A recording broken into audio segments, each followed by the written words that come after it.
From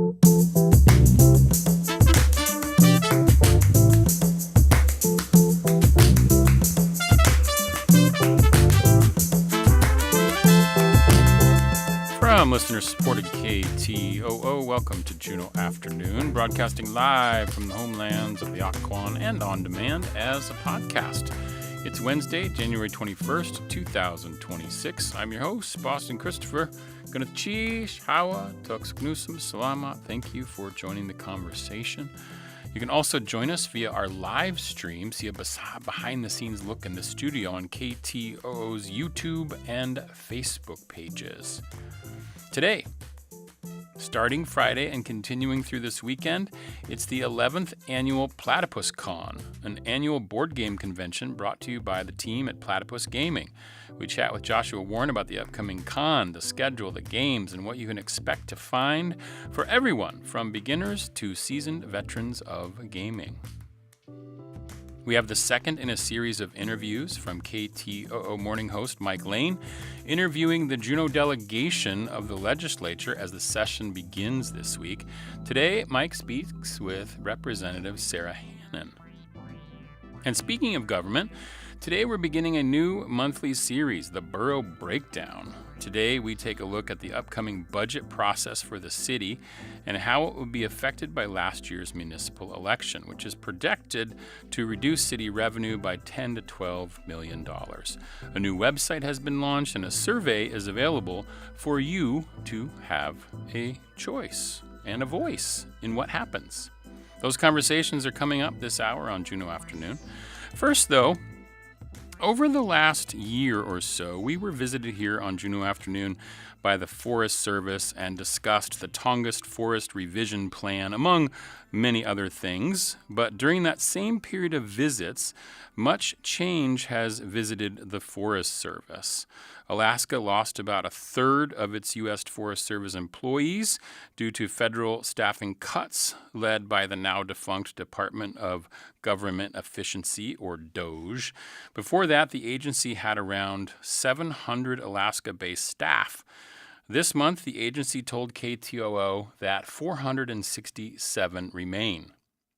Leading this workforce in flux is Jerry Engersall, the U.S. Forest Service Acting Regional Forester for Alaska, covering both the Chugach and the Tongass National Forests. He took on this role in 2025 in November. And so an update here in this interview from KTOO's Alex Solomon. Engersall talks about the changes he's leading Alaska Forest Service staff through, including the impending consolidation of the U.S. Department of Agriculture and the Tongass Forest Plan revision. What is your vision for this role? This is a period of change, and it is my job, I think, to keep the boat upright and the passengers in. There's changes in national policy associated with changes in political leadership, and it's my job as a professional civil servant not only to implement those changes, but also to take care of the people and the communities involved. Over the summer, USDA Secretary Rollins announced the consolidation and restructuring of the USDA, and the USDA made statements to the press that several Alaska Forest offices will close. What is the timeline for that reorganization? Do you know what's going to happen? I don't, and that's probably the largest piece of that answer is that I don't know. The announcement of the Secretary's decision and of moving forward with the reorganization has not yet come. And I'll hear about it when the rest of you do. And I'm in an acting regional forester position because that's part of this interim organization. I'm filling in until this larger reorganization takes place. Many employees left the agency over the last year, more in Alaska, even as a percentage of our organization than in some other parts of the country. And so we've got people stepping up, covering for their departed colleagues. Let's talk about the Tongass Forest Plan revision, which has been underway for a while now. Can you just go ahead and share where we're at now with the revision and what the next steps are? We expect within the next few months, maybe less than that, to publish a notice of intent to begin revision of the Tongass Land Management Plan. As you say, that's been anticipated for a while. So I would anticipate after the notice of intent gets published that we will host public meetings and engagement sessions around the Tongass, around Southeast Alaska this spring. I'd expect that we will engage federally recognized tribal governments in government-to-government consultation. We've already begun that process, but we'll do so even more as we officially launch the revision. And then we are hoping to complete the process and revise the forest plan over the next couple of years. Some federal comment periods have been expedited. Do you expect a shorter public comment period than has happened in the past for this revision? I think it's too early to know for sure. We want to fully engage people in the development of their plan for their forest. And we don't want to spend all of our lives on planning and not on doing. That was Jerry Ingersoll talking with KTOO's Alex Solomon. Ingersoll has worked for the Forest Service for 40 years, and he's now the acting regional forester for Alaska. This is Juneau Afternoon on KTOO. Hanson Gress, ka eat with the shuyi we kashuk ayitin. Jin kat ka ke jin tau kanakaya ha anikak gunil cheese.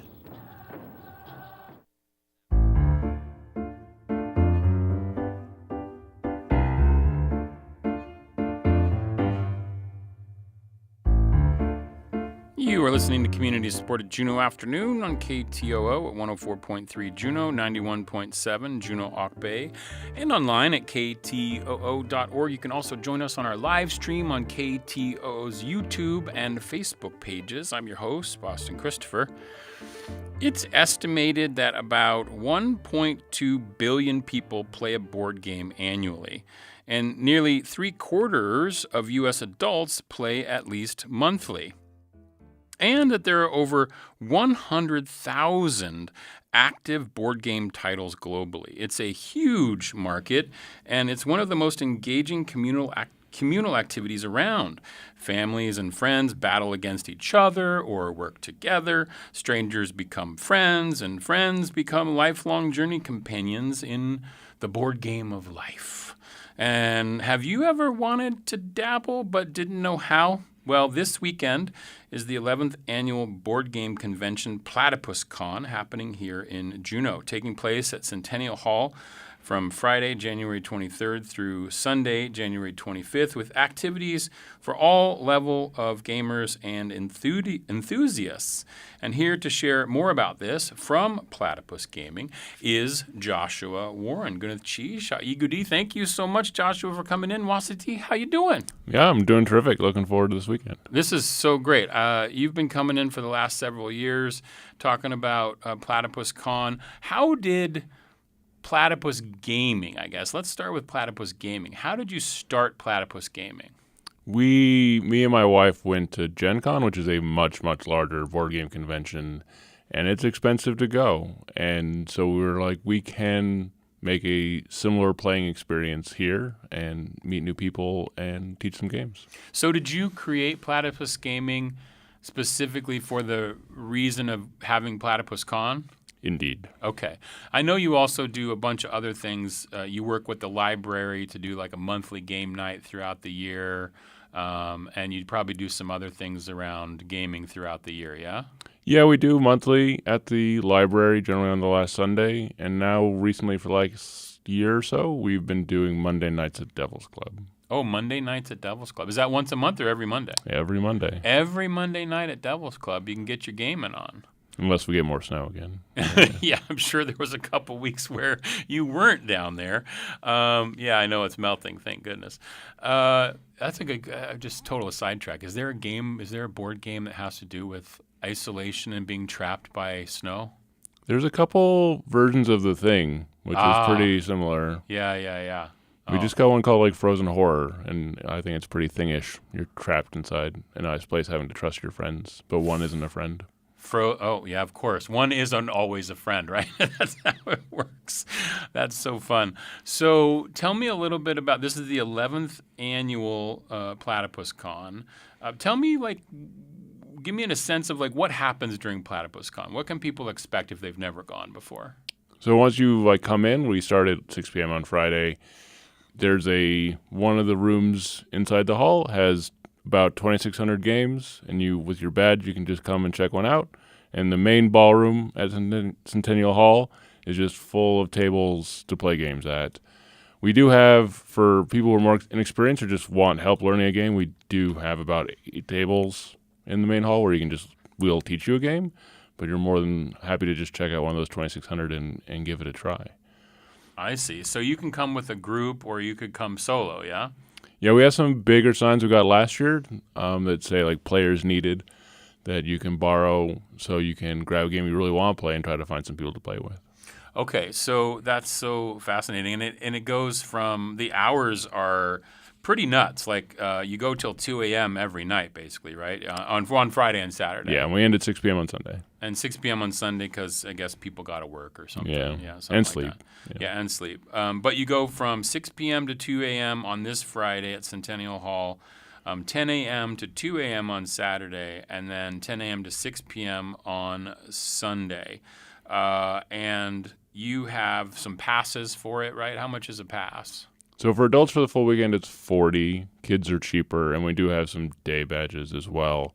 I will say last year on Saturday, we couldn't sell anymore because we'd filled the hall. So if you want to make sure to come, you need to get the badges ahead of time. And do you do that on your website? Yeah, platypusgaming.org has the badges. Platypusgaming.org has all the different... yeah. And I think there's a family pass and stuff. So family pass is 2 adults, 2 kids. Kids are 12 and under.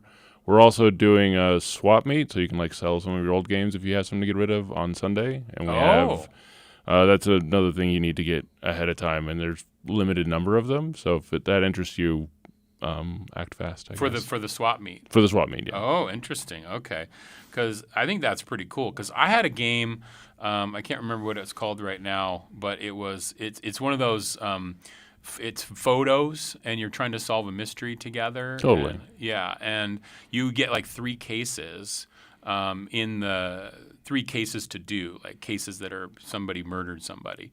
And once you do them, that's it. You're done with the game. And then you can pass it on to somebody else or take it to the swap meet, I guess. Yeah, there's a whole series of games that I definitely, if you show up, should give a try called Unlock. And it's about an hour-long sort of escape roomy kind of thing. But yeah, once you've done it, you've done it. Yeah. So those would be the kind of things that people could be pass on and get some of your money back maybe. What's one of the most popular games that I think that people play during Platypus Con? Azul is always really popular. It's a more recent game. Catan is a perennial favorite. We have a tournament for Catan on Saturday, and there are people who come from out of town, out of state to play in that tournament. So really? It's a pretty popular one. Are there prizes for the Catan tournament, or is it just people come for it? There is a cash prize, but I don't think that's generally why people are coming for it. It is also a qualifier to get into the Nationals for Catan. So if you win here, you have a guaranteed seat at the Nationals in the summer. I see. And is the Nationals, is that the Gen Con you were talking about? Yeah. Gen Con, I think that's where they do it now, is Gen Con. I see. So if somebody, I said in the intro that what it was, 1.2 billion people play games around the globe at least once a year, I guess. And in the States, it's about 3/4 of adults play a game monthly, which is that's massive numbers to think about. But you think about it with your family, and I guess what qualifies as a board game, Monopoly is one of the standards you learn when you're a kid, right? But that's just amazing. How many gaming enthusiasts do we have here in Juneau, do you think? I mean, judging by how many people decide to come to Platypus, I'd say hundreds. Yeah. And they all definitely, our first few years, there just seemed to be a whole bunch of different little gaming groups. And I hope and I think that we've added people to those game groups who they got introduced at Platypus Con and some I would hope some game groups started as well. Like I feel like one of the things we've done well is help people meet new people to play games with.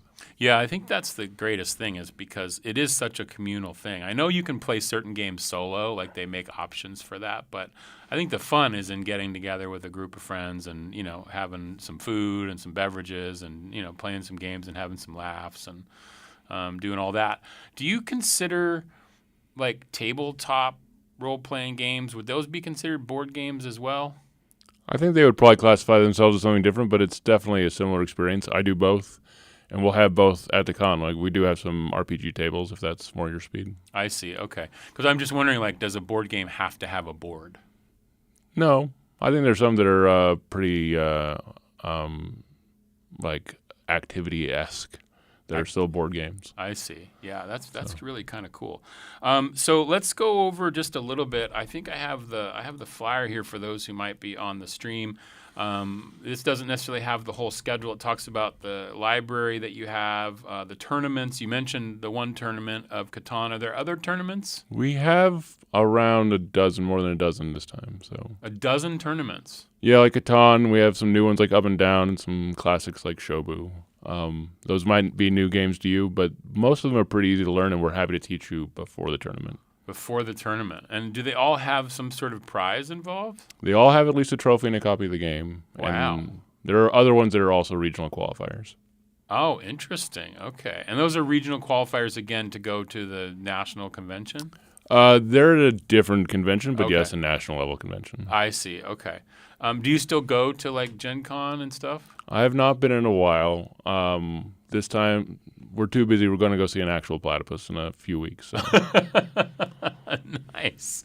Yeah, I think I've asked you in previous years, where did the name Platypus Gaming come from? Will you mind saying it again? It's just my favorite animal, and I wanted the name of it to be unique. I didn't want to be Juneau Con. Right, Juneau Gaming Con or Yeah. something like that. Thank you for not putting Juneau in the title, right? That's kind of fun. And it makes a fun mascot. So. Yeah, I love that. That's true. And you have demos. You're going to be having demos of all kinds of games. And you can take home some new games, play to win, which is, I guess, you're trying out select games from the library, and you give everyone who played it a chance to win. So there's 100 titles this year, and if you play it, you can scan the code on the front of the box and fill out a little electronic form, and you're entered to win and take it home, and we'll give them away at the end. And you don't have to be present. We'll find you later if you're not there. But we definitely encourage people to fill them out. There's some families that's all they do all weekend, and they walk home with like 5 games. So Wow. And this is your collection. Is this you culling your collection down this way, or is this making room for new games, or is it just you want to give people an opportunity to get some games to play at home? So we are calling quite a few games, but those are not the play-to-wins. Like Okay. we make room for new games because we've reached the limit of what the space can hold. And so if you're looking to get some of our great but older games, we'll have them for sale at the con. But the play-to-wins are both support directly from publishers, but also the games that I really like, and I made demo games, we make it so all the demo games are play-to-win. So if you go sit down on our demo tables, you're pretty much automatically entered after you fill in the form. So if I am wanting to play at Platypus Con this weekend, January 23rd to the 25th at Centennial Hall. You're listening to Juneau Afternoon. I'm talking with Joshua Warren about Platypus Con. And I have never gone to a convention. What's the first thing I should do when I show up? First, go into the library and be at awe at the number of games, because most people do not realize there's that many games, and we have a very small sliver of the games in the world. I would probably find, like, either go to the demo area or find a staff person, and we'll help you find people to play with. Yeah, because it can be a little daunting, right? Because I feel like sometimes there's certain games that are, the rules are a little more complicated, right? And to get into them can be a little bit more complicated. But then if you find a game that's a little bit easier to learn, maybe one of those games that's easy to learn, hard to master kind of thing. Yes. There's a lot of those. But perhaps you want to get your kid involved, give your kid some activity to do with some friends or something. This is a great place to do that. Yeah, it's just a welcoming environment to come in and just be like, wow, I don't even know anything about the first thing about gaming. Show me something. Yeah, like we definitely, like, as I mentioned, like it's our goal to help people find people to play games with and also play some games. So if you need help, you can definitely reach out to us. And on the kids part, we have like a devoted kids section in the main hall where we have a whole bunch of games that are things that they can definitely handle. And this year we brought back our Puggle tournaments, which is the name for baby platypus. So there's some tournaments that only the kids can participate in, and they were pretty popular last year. I remember the Puggle tournaments. You talking about those? What are those involved? Are there which games do they play? They play Suro, Ice Cool, Ink and Gold, and Skull. So they're all very simple games that kids can definitely get playing in 30 seconds. Wow, that's pretty amazing. So Joshua, where did your love of gaming come from? Was it when you were a kid? Yeah, I definitely played like Monopoly as a kid, and then I grew into Rail Baron and then Acquire. And I'm not sure why we didn't just start at Acquire because it's a much better game to me personally than those other two. But I've always liked them. And then when I was an adult, it took me a while to find some people to play with. But once I found people to play with, it grew into PlatypusCon. So I see. So when you have a journey like figuring out which games, I mean, how did you get so devoted to it that you have 2,600 games? I always probably bought more games than I needed, but then starting PlatypusCon removed the barrier. I could be like, well, I need to get this for PlatypusCon. So near the end of the year, a lot of online places and YouTube channels will have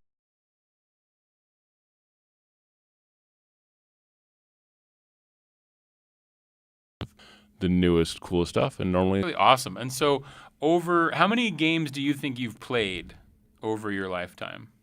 Well, we have over 2,600, and I think I only have like 400 of those I haven't played. So, So you feel I'm like, over 2,000, maybe over 3. and of those, is it possible for you to give me like a top 3?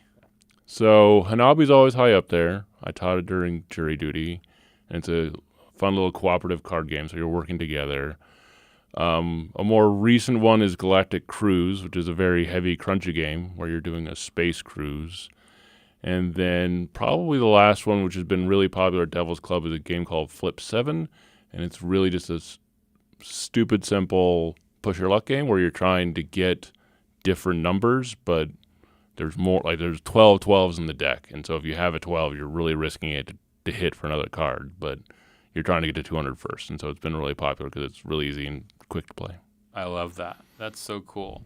PlatypusCon is happening this weekend, January 23rd through the 25th. It starts at 6 p.m. on Friday. This is all at Centennial Hall over the weekend. You can play until 2 a.m. on Friday and Saturday.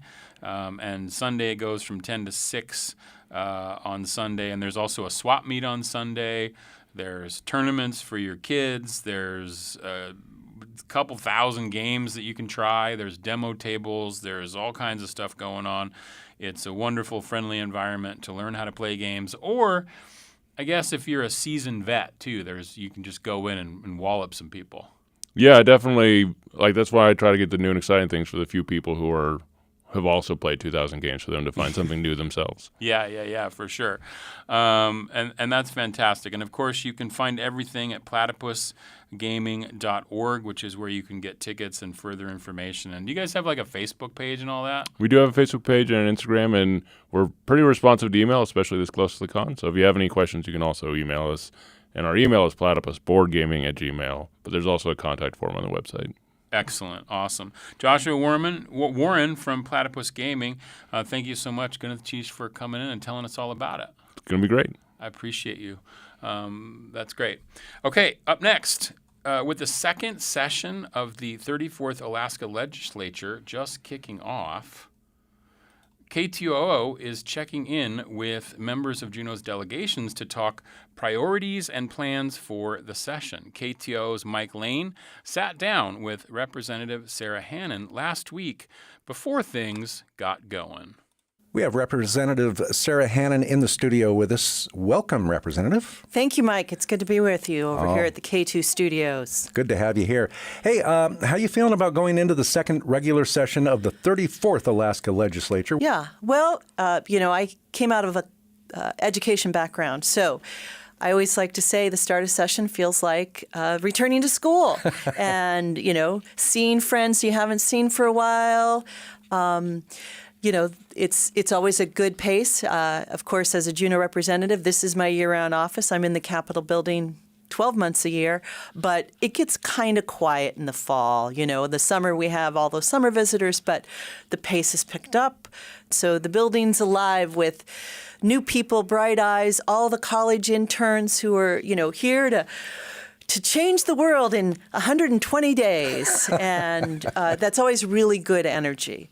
Is there anything that you are particularly looking forward to for this session? And is there anything that you're not looking forward to for this session? Well, we have got to address our big fiscal issues in this state.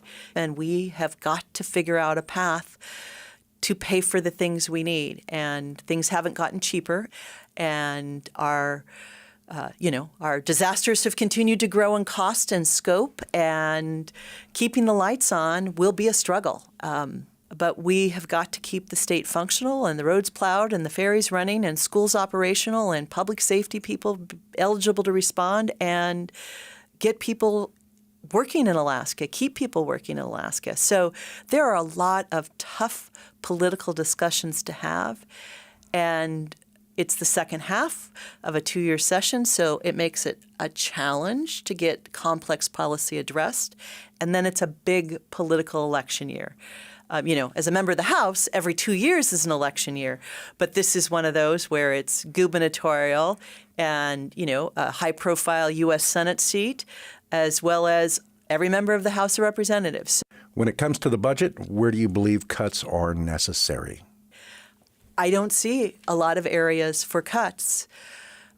We have squeezed and cut the budget for over a decade. And so when we start talking about cuts, we are talking about basic services not being able to be delivered that people have an expectation of. We can't put more equipment on the road to keep our roads plowed without paying workers to drive them. And we compete with private sector, operators and engineers. They can go to the private sector and make more money. And in a variety of places, we can't keep up with the services we need. So I don't see a lot of places to cut. What does a successful session look like for you? Well, we come to personal legislation. You always want to see improvements on that. If I could get House Bill 242 passed, that would be good. But I see this as a bill with very little policy dispute because it's very narrow in scope. We're modernizing the sexual assault consent in this from knowing to unknowing, being irrelevant. And I think that in the 21st century, we understand the dynamics about how people respond in sexual assault cases and make it prosecutable, because it's just pretty horrific that medical providers could assault someone and not be prosecuted. I have a couple pieces of personal legislation that I think we can get passed. Tax on vape tobacco. That's a bill I've been sponsoring since I first got in, but the Senate version of it is sponsored by Senate President Gary Stevens. That's Senate Bill 24. It's all the way over in House Finance. I believe that we are positioned to get that, because right now vaped nicotine in Alaska is not taxed by the state. Our tax statutes on tobacco specify type, so cigars, cigarettes, chew, snuff, etc. And the last time we amended that statute, vaping wasn't a thing, so it's not listed. Then there's a little bill of just sort of local interest on charitable gaming, a snow classic that we've gotten out of the House and is in the Senate. We don't have we have charitable gaming in Alaska, classics being, the Nenana Ice Classic is the one that people most know about. A fiscal plan would be helpful. That would be a real success. But that's pretty optimistic for 120 days. Representative Sarah Hannon, thank you for joining us in the studio today. Mike, thank you for having me. That was KTOO's Mike Lane talking to Juneau Representative Sarah Hannon last week, just ahead of the start of the legislative session. We'll have other interviews with Andy Story coming up later this week. This is Juneau Afternoon on KTOO. Support for Juneau Afternoon comes from Alaska Airlines Club 49. Membership information available at club49hub.com. Support for Juneau Afternoon comes from Heritage Coffee Roasting Company, providing Juneau with locally roasted coffee for over 40 years, with cafes and drive-through locations throughout Juneau. More at heritagecoffee.com.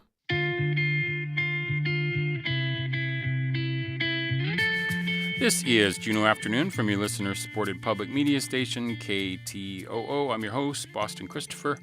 With the results of last year's municipal election in October, the city and borough of Juneau is expected to have available revenue reduced by $10 to $12 million. This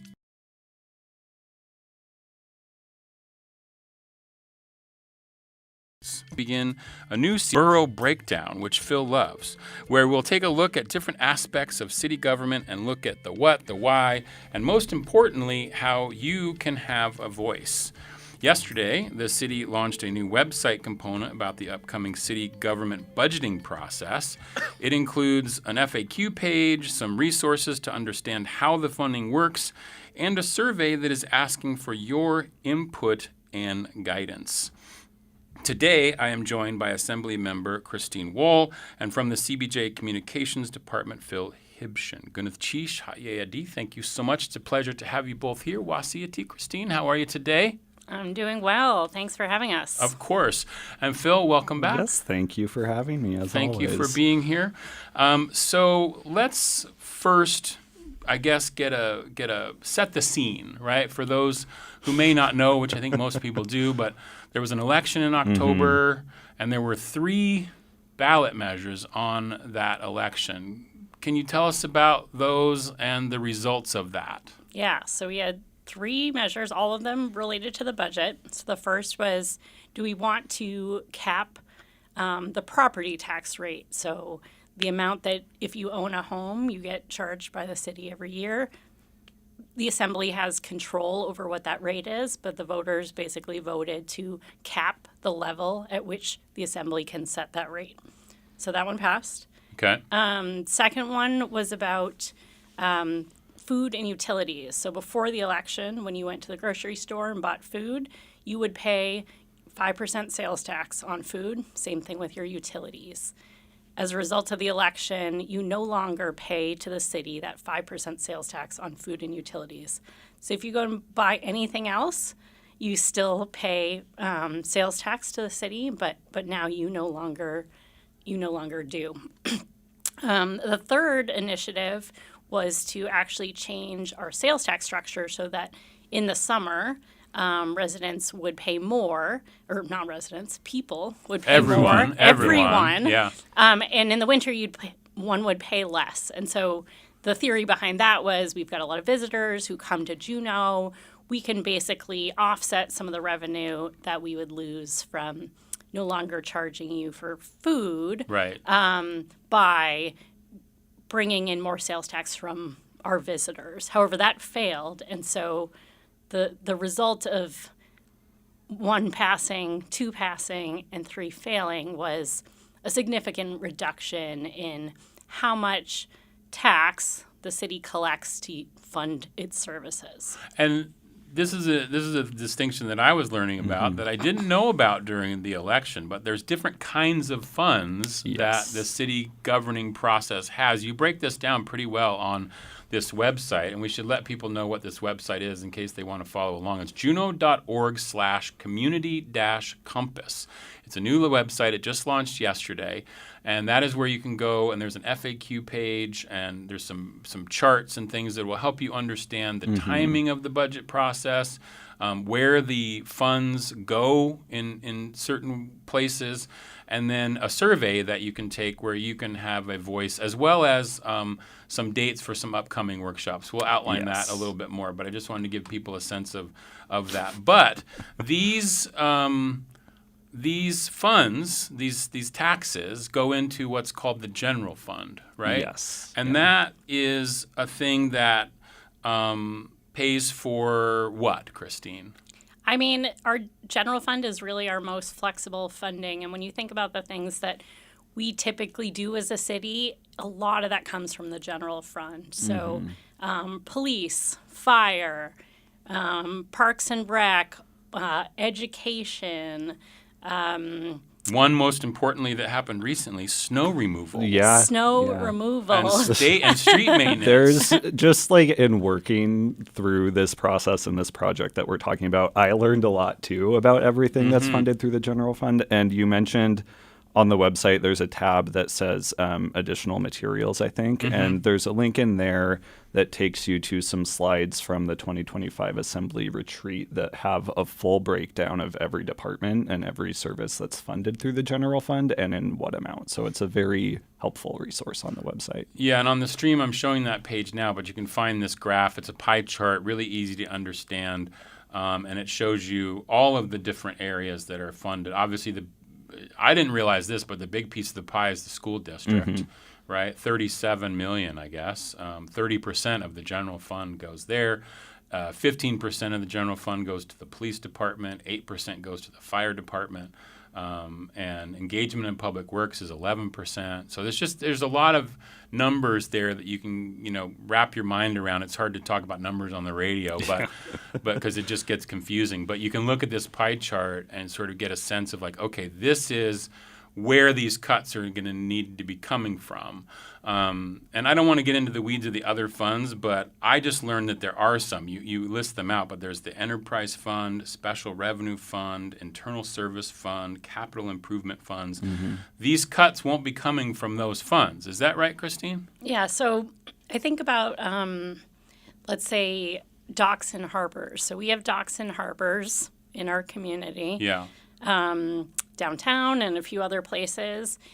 If those are what we call enterprise funds, because if you're a user of that facility, if you show up and use the facility, you pay for that.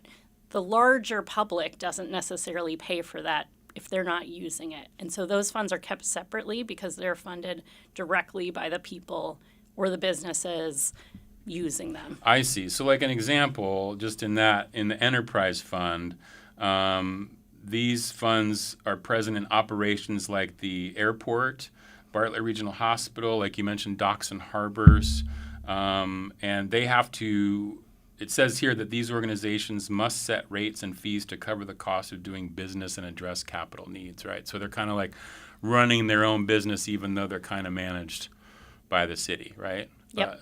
So that's just an interesting thing to think about when you're giving your feedback about where the cuts are in the survey. You get a chance to say your own piece really. There's certain things that aren't going to be available to be on the chopping block as we might want to say, right? So it's just interesting to think about that and try to. It's a really good time, I feel like, to educate yourself as a community member in this process because you are asking for feedback. So let's talk a little bit about this website, Phil. This communications department is new. Yes, it started last fall, I believe, or late last summer or something like that. I think during the summer, before I got there. Yeah, before you got there. But it's new in the last year or so, less than a year.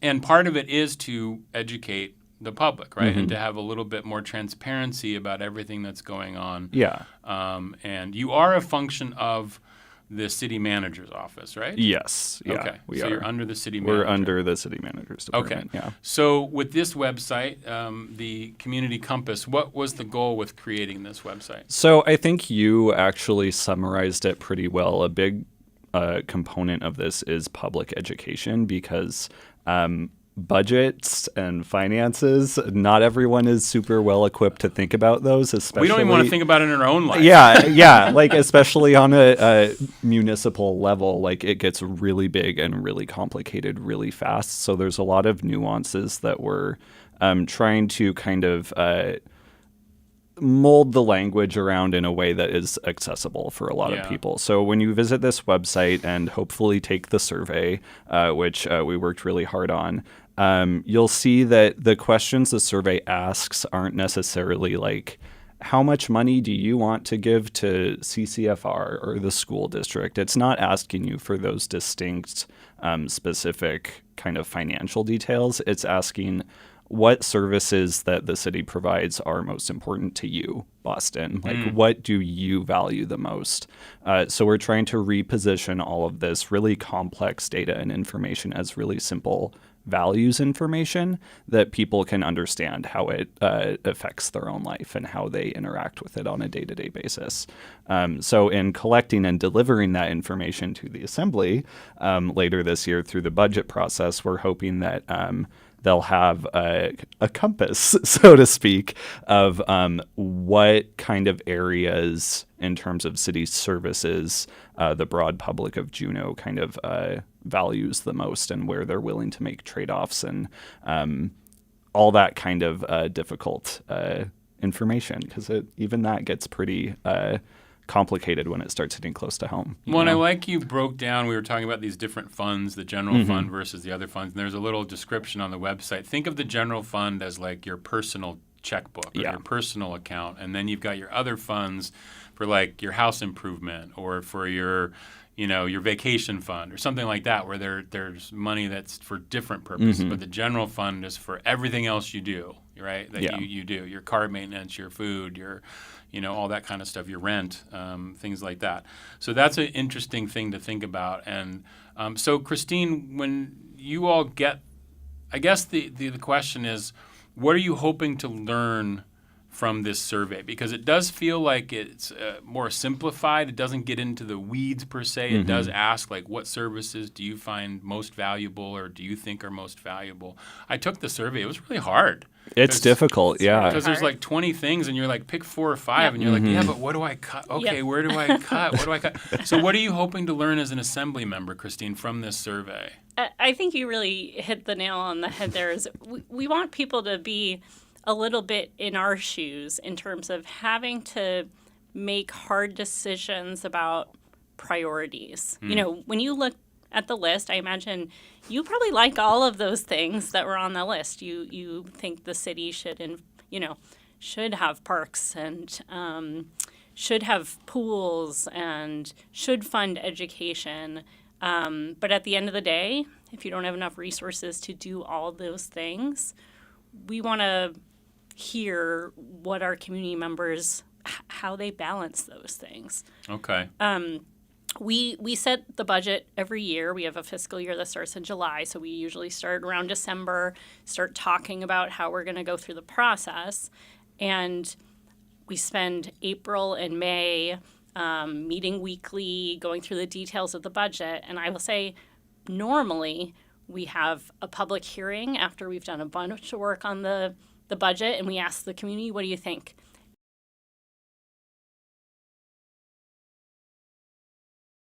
Why? That's not because it's not super, it's really important, but it's complex.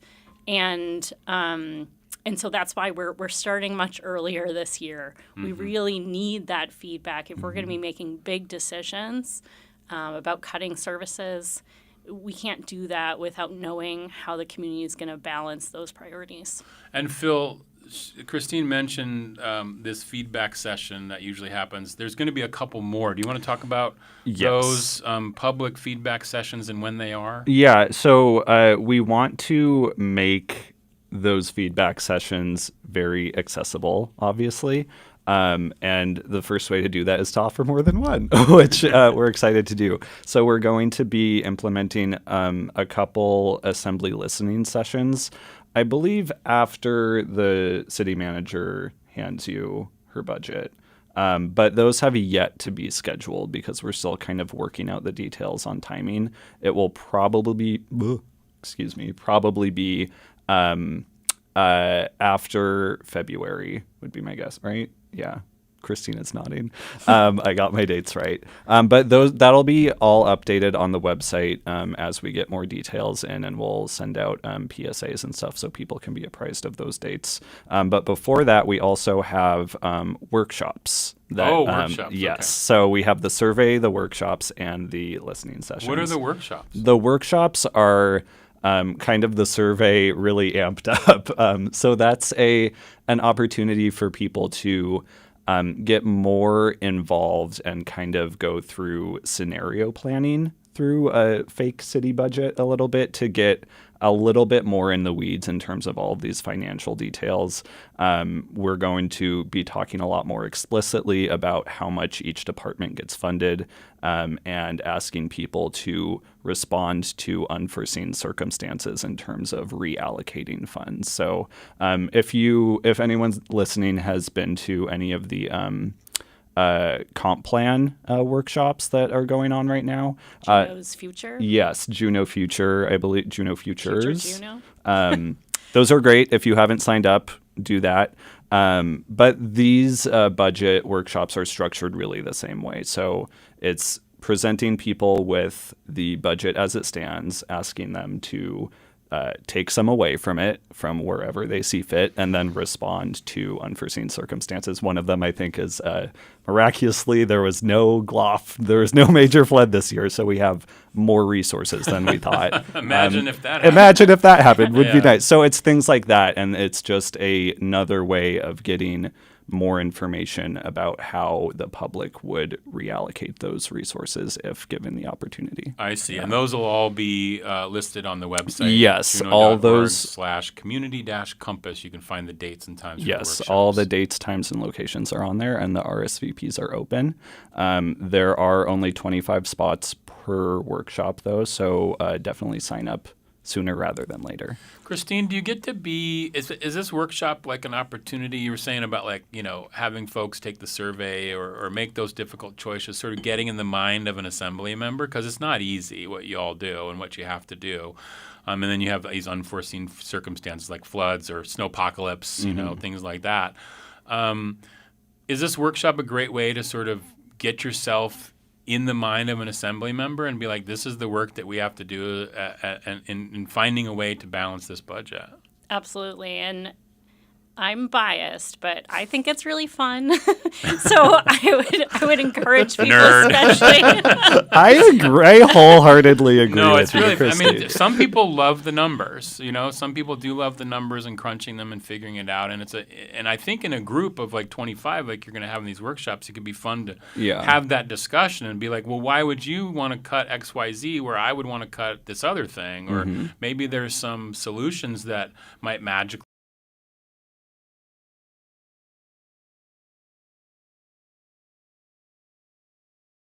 That's kind of the idea. Yeah. How this kind of community engagement, I would say, is obviously about the public of Juneau being able to engage with their city, but it's also a great opportunity, like you said, to engage with other people in Juneau who might not share the same views as you or other people in your bubble, which it's really easy to get into that bubble in Juneau despite how small it is here. Right, for sure. Yeah. So I want to take a minute to look at some of these questions, and I have the page for those who might be on the stream, so we can take a look at this.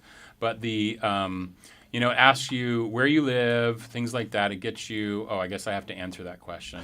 I'm going to say I'm downtown right now because that's where I am, and then what generation? I'm a Gen Xer. It asks for your information that way. And then your race, and it just gets some basic. I work in public media, so I'm middle.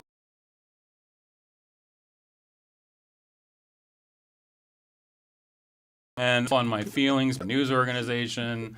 I'm going to say. Was not expecting you to take this live on air. For that, I want to get to the.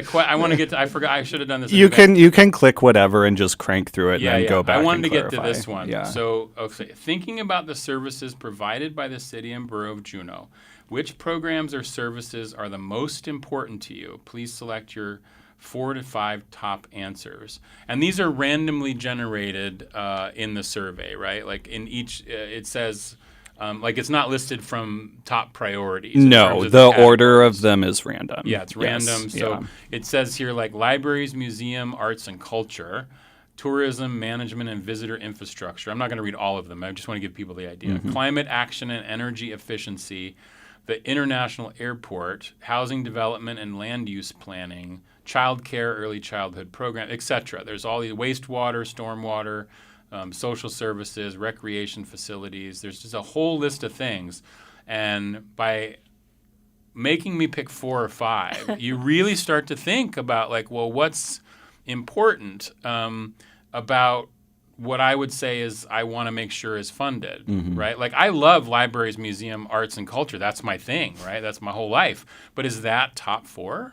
I don't know, right? Like it's an interesting dilemma. It is an interesting dilemma. And a number of people have asked me this question or presented me with it saying like, this is too hard. I cannot make this decision. And my advice to you, if you're having a hard time making your selection on that question, is to not necessarily think of it as what is best for Juneau. What we're looking for is what is most meaningful to you.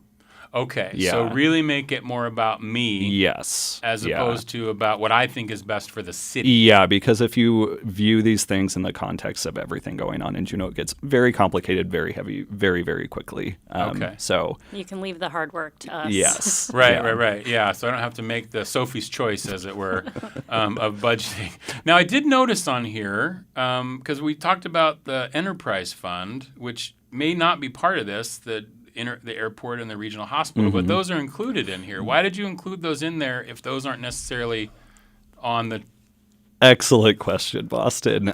We did deliberate on that for a bit internally before approving or moving forward with the survey as it stands. And I'll kind of cite what I said earlier is in this survey, we're looking for values, not necessarily specific budgeting information. So regardless of whether the airport or Eagle Crest is its own separate thing, if that's what you value most in Juneau, that's what we want to know about so that the assembly has that information to inform future decisions when and where that's appropriate. I see. Okay, Yeah. that makes sense. Yeah, so you're looking for value, what you value in Juneau. Yes. Not necessarily what you think Juneau should value. I will also put a little bit of an asterisk on something I said earlier when I mentioned that we're looking for this broad value information and not necessarily budget specifics.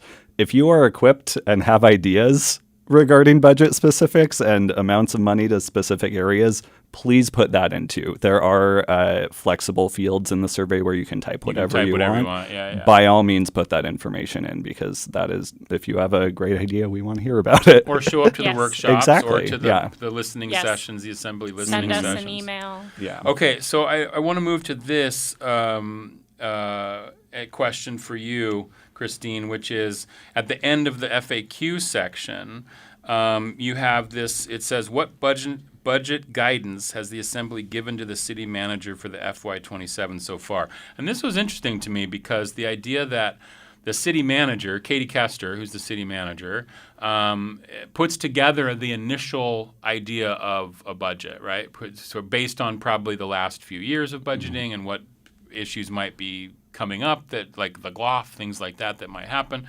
But there is guidance from the Assembly beforehand. And so there were 3 areas that you all gave to Katie to think about. Do you want to talk a little bit about those? Sure. So we're, looking ahead, we're thinking we're going to be looking for $10 to $12 million of reduced revenue. I will say those are estimates. Right. We don't know exactly what's going to happen when a lot of these things get exempted, and it'll take us some time to figure that out. But, there's lots of different ways to address revenue reductions. You can figure out other ways to increase revenue. Right. You can cut across the board. Maybe we'd say we want to cut everything at 7%. Or you can cut services. You can say, well, we're actually not going to do this thing anymore. Yeah. And so a lot of different factors. And so basically the direction, how we go through the budget process, we tell the manager, bring us back a budget with these basic frameworks. She works with the departments. They look at what they think things are going to cost. They come back. And so the direction that we gave her was to deal with this revenue hole. We wanted you to do a few things. We want you to look closely at the assumptions that you use going into the budget. So the Assembly's been pretty conservative over the years. We've been, we always make estimates. How much is housing going to cost? How much is our infrastructure going to cost? But we've been like, we don't want to be wrong. We want to make sure we get a little savings so that if a flood happens or if something happens at the hospital, we can help. And so we basically said, let's be less conservative, little less savings oriented. We can cut some money from the budget there. We said we want to look at a few other revenue options, increasing revenue. So that would be increasing fees. So maybe you go to the pool now and you pay more than you did in the past. Or we have exemptions. Some people don't pay sales tax on particular items. Can we get rid of those exemptions? So those are other ways to bring in a bit more money to offset that. Yeah.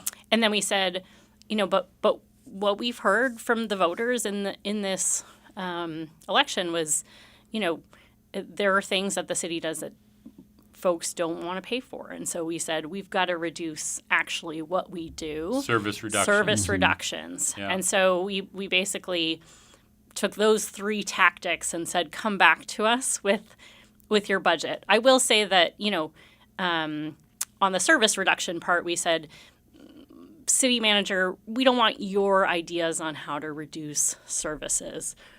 That's our job. That's our hard job to do after we've gotten this feedback from the public. So, but we've got kind of a guess about the size of that.